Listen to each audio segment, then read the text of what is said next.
टिकुटून। विशाल महल के गलियारों में रात का गहरा सन्नाटा पसरा हुआ था। रानी अमृता के आलीशान शयन कक्ष में खामोशी के साथ वो अपने आईने के सामने बैठी हैं। उनकी नज़रें आईने में खुद को निहार रही थीं। तभी आईने के भीतर कुछ हलचल हुई। आईने के भीतर की परछाई के होंठ धीरे धीरे मुड़ने लगे। तुम हो क्या वहाँ? क्या तुम फिर से लौट आई हो? बोलो, क्या आज फिर वही डरावनी आवाज आएगी? क्या आज फिर तुम मुझे चैन से सोने नहीं दोगी? नमस्ते अमृता, घबराओ मत। आखिर तुम इतनी विचलित क्यों हो? गौर से देखो, ये तुम ही तो हो। आईने के इस पार और उस पार हम एक ही तो है। बताओ, आज तुम्हें क्या परेशानी है? आज तुम्हारी रूह इतनी बेचैन क्यों दिख रही है? नहीं नहीं, ये नहीं हो सकता, ये नामुमकिन है। मैं अपने आप से ही एक बेजान आईने से कैसे बात कर सकती हूँ? ये यकीनन मेरा भ्रम है, या फिर तुम कोई छलावा हो जो हर रात मुझे पागल करने के लिए आती है, जो रोज मुझसे बातें करती है। आखिर तुम चाहती क्या हो? भ्रम? काश कि ये सिर्फ एक भ्रम होता अमृता, पर तुम जानती हो कि ये हकीकत है। मैं वो हूँ जो सही समय आने का इंतज़ार कर रही हूँ। वो वक्त जब ये पर्दा गिरेगा और जो मेरा है वो मुझे मिल जाएगा। परछाई की वो भयानक हंसी रानी के कानों में चुभने लगी।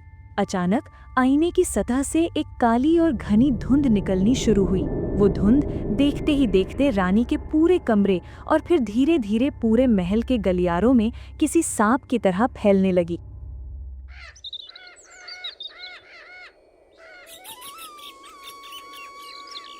सुबह की पहली किरण के साथ ही महल की शांति चीखों और भागदौड़ में बदल गई। रानी अमृता को खबर मिलती है कि महाराज अपने कक्ष में बेसुध पड़े हैं। बदहवास हालत में रानी दौड़ती हुई महाराज के कमरे में पहुंचती हैं। कमरे का दृश्य भयावह था। वहां राजवैद्य अपनी औषधियों के साथ और मंत्री रुद्र अपनी तलवार थामे गंभीर मुद्रा में खड़े थे। महाराज बिस्तर पर निष्प्राण शरीर की तरह पड़े थे। उनका चेहरा पीला पड़ चुका था। वैद्य जी, ये क्या हुआ है इन्हें?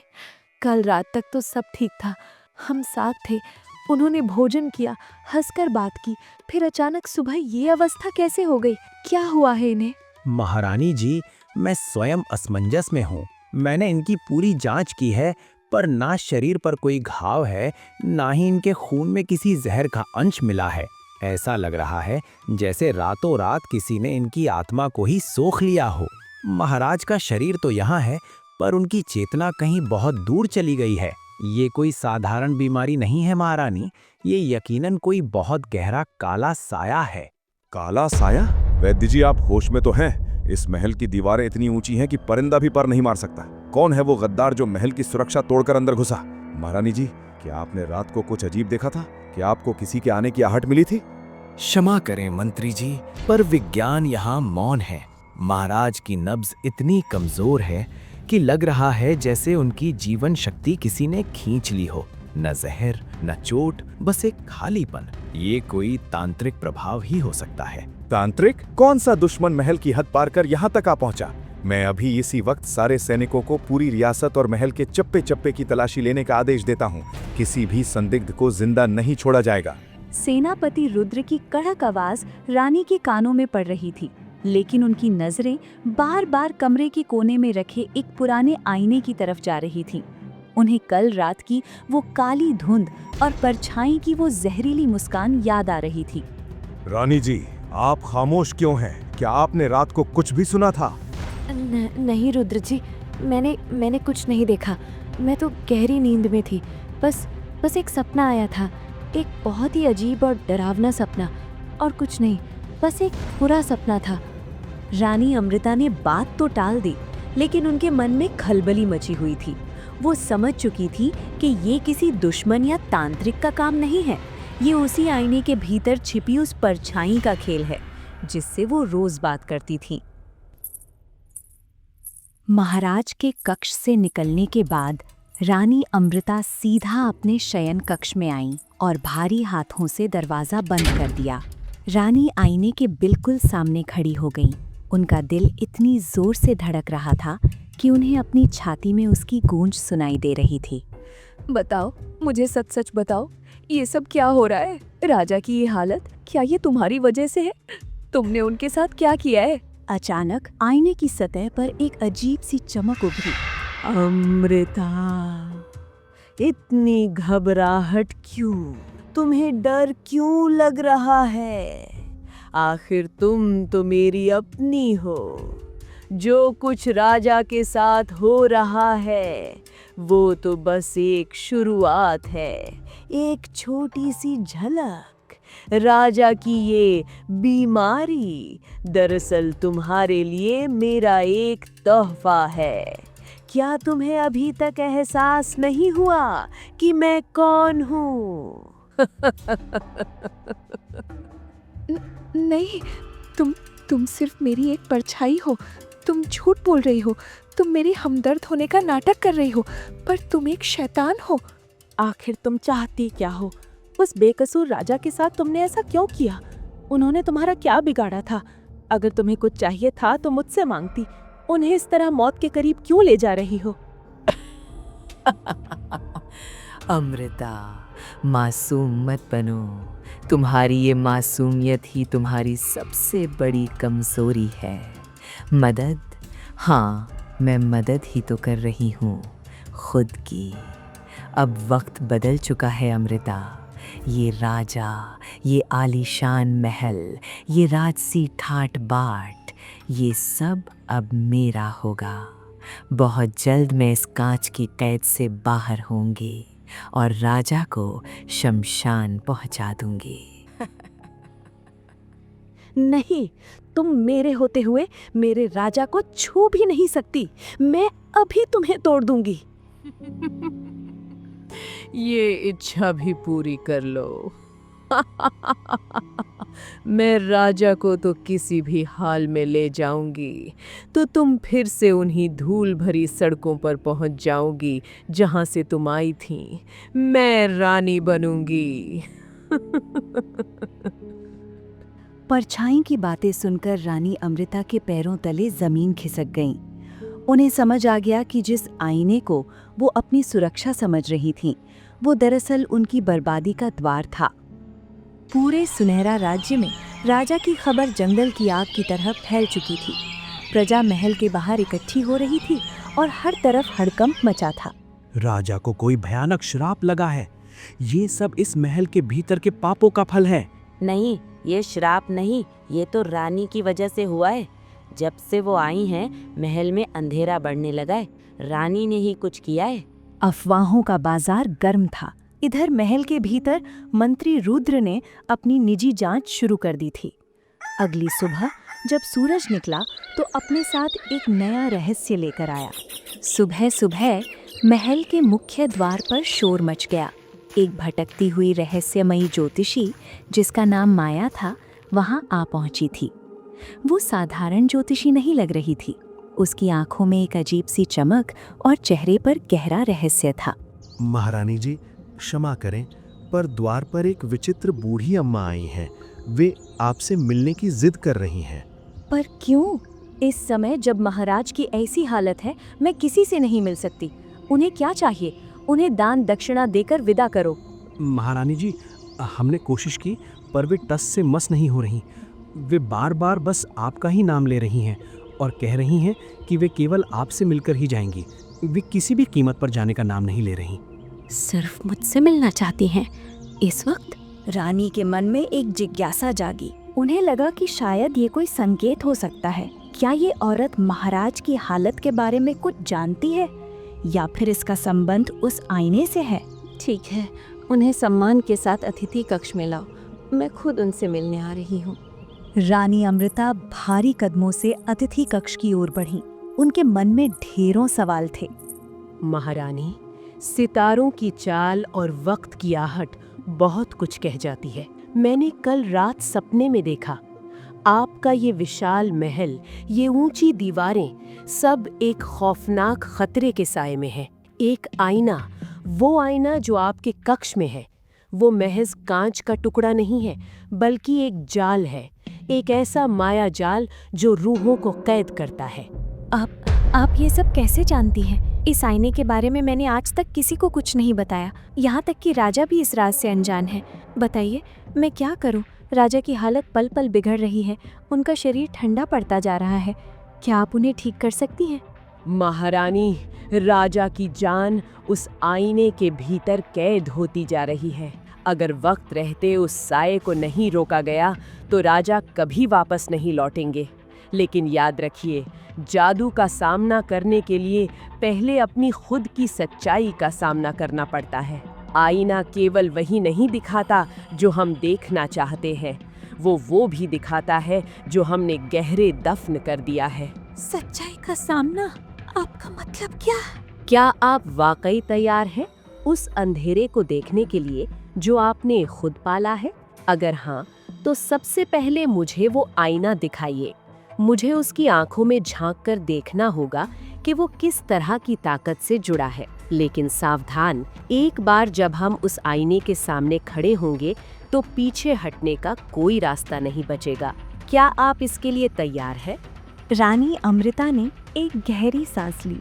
उन्हें पता था कि आईना उनके अतीत के उन हिस्सों को जानता है जिन्हें वो दुनिया से छुपाती आई थी। पर राजा की जान बचाने के लिए उनके पास अब कोई और रास्ता नहीं था। हाँ, मैं तैयार हूँ। चलिए मेरे कक्ष की ओर।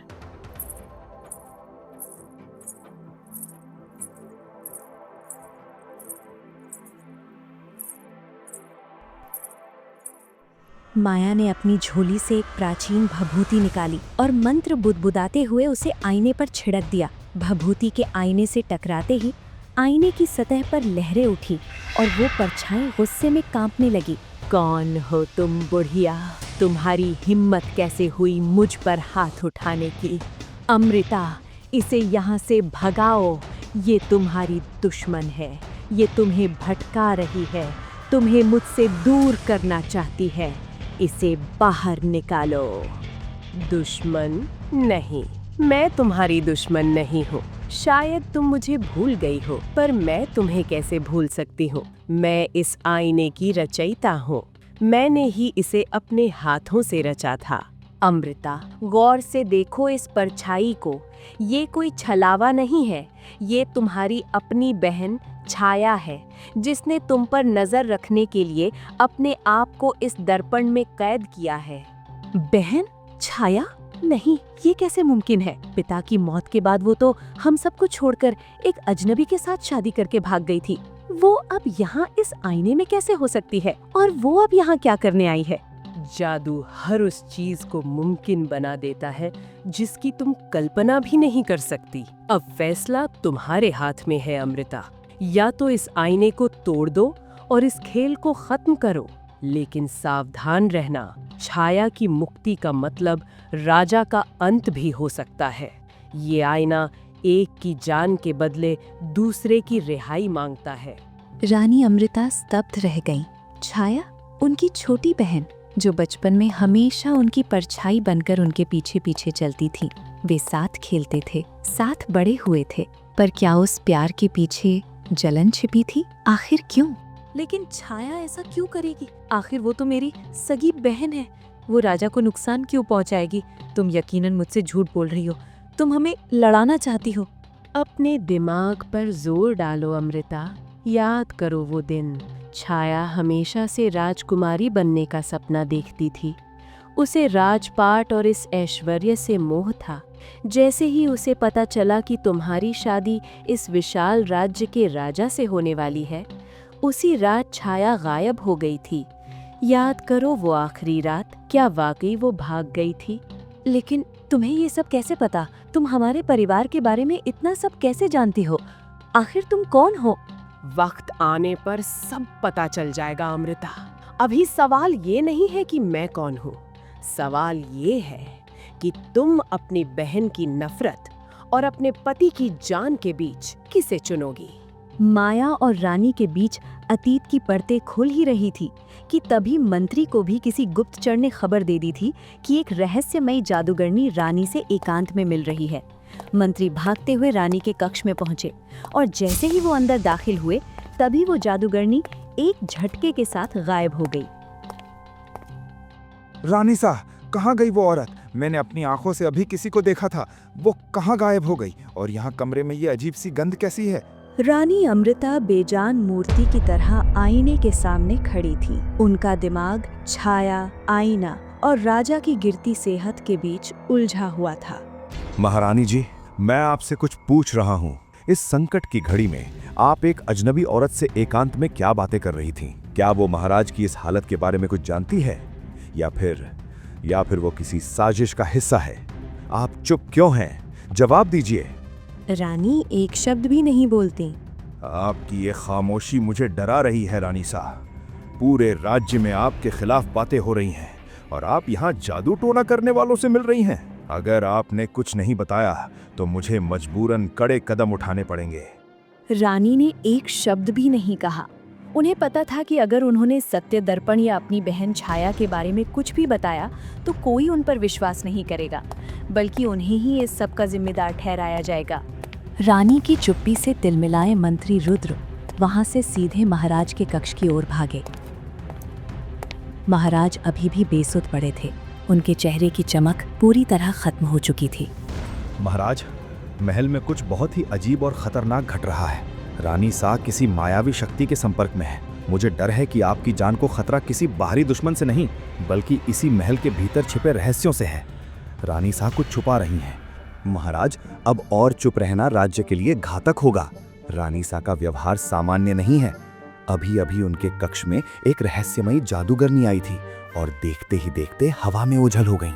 मुझे डर है कि रानी साहब को मारना चाहती हैं और सत्ता हथियाने के लिए किसी काली शक्ति का सहारा ले रही हैं।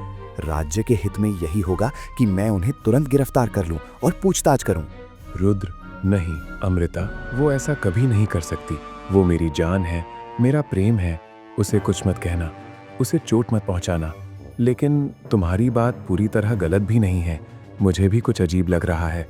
रातों के सन्नाटे में मुझे डरावनी आवाज़ें सुनाई देती हैं, जैसे कोई मुझे पुकार रहा हो, कोई रूह मुझे अपनी ओर खींच रही हो। तुम जांच करो रुद्र, पर ध्यान रहे ये सब गोपनीय रहना चाहिए। रानी का सम्मान कम नहीं होना चाहिए।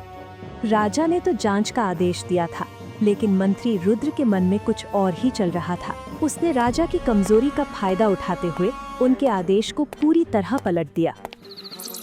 उसने तुरंत अपने सबसे वफादार सैनिकों को बुलाया और रानी के कक्ष की ओर कूच किया।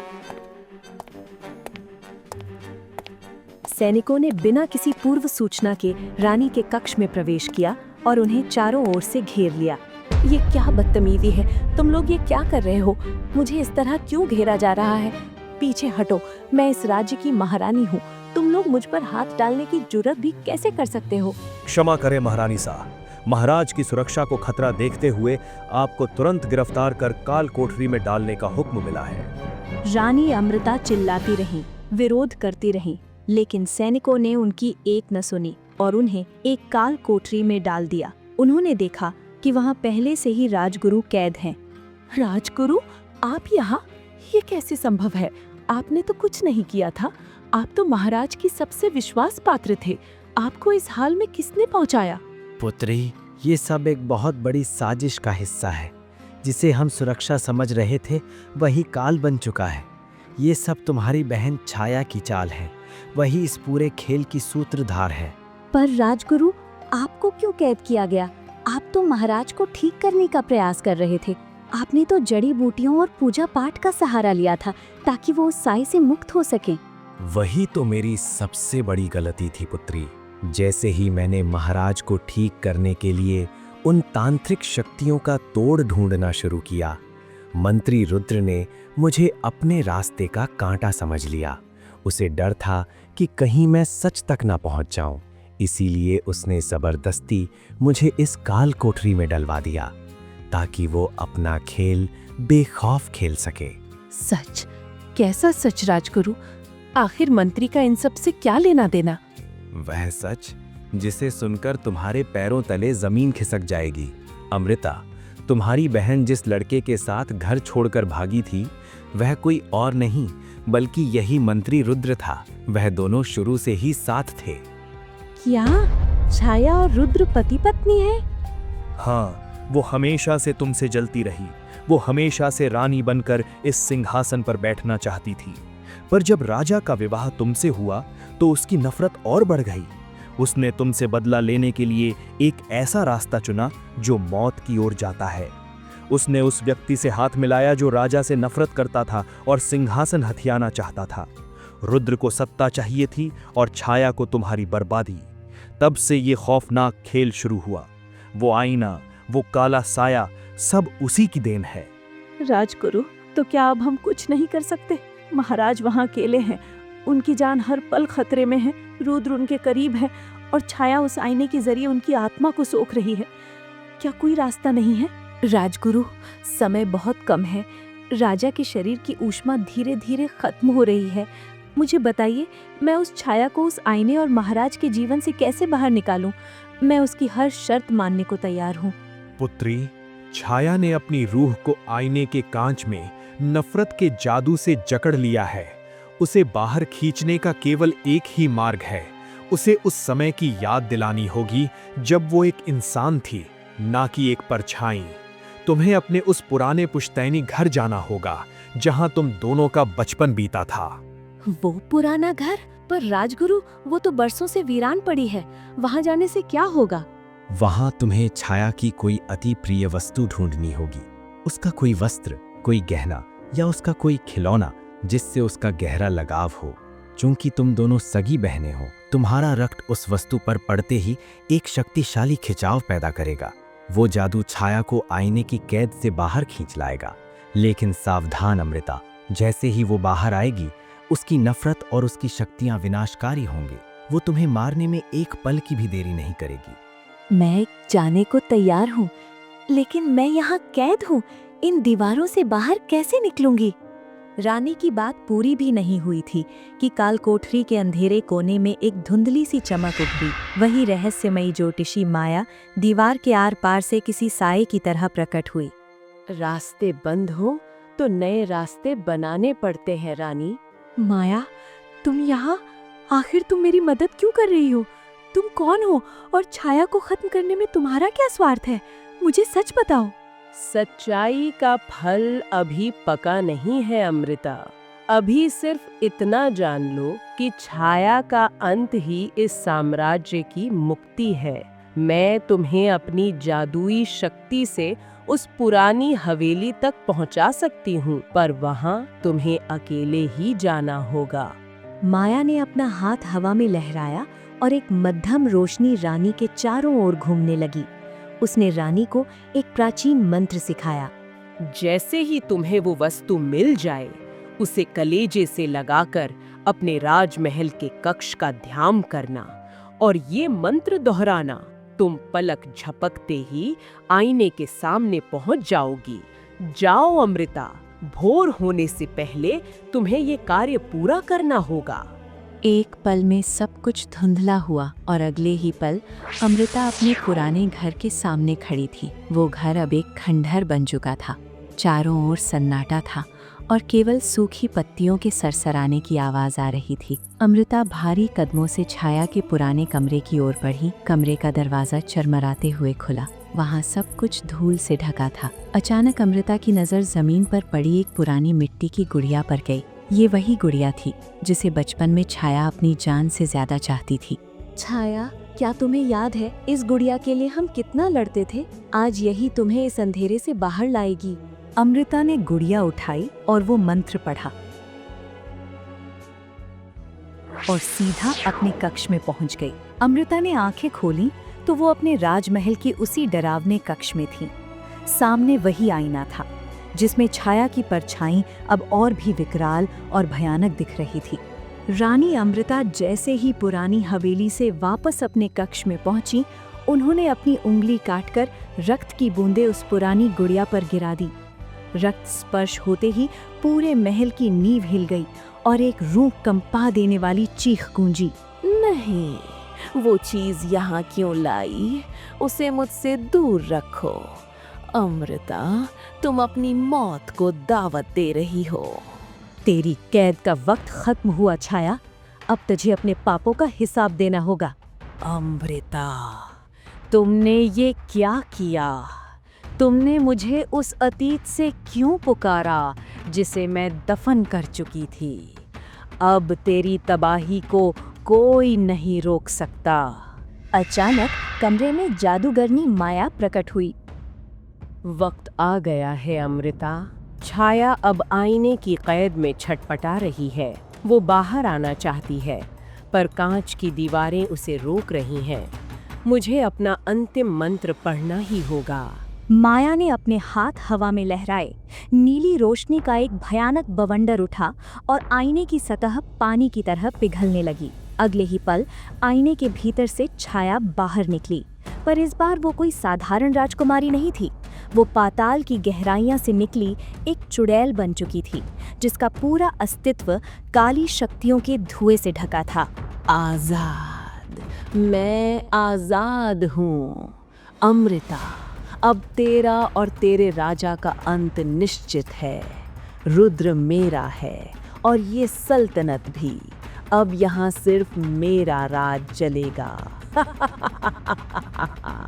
छाया ने अपना हाथ हवा में उठाया और जादुई शक्तियों से अमृता को हवा में उछाल दिया।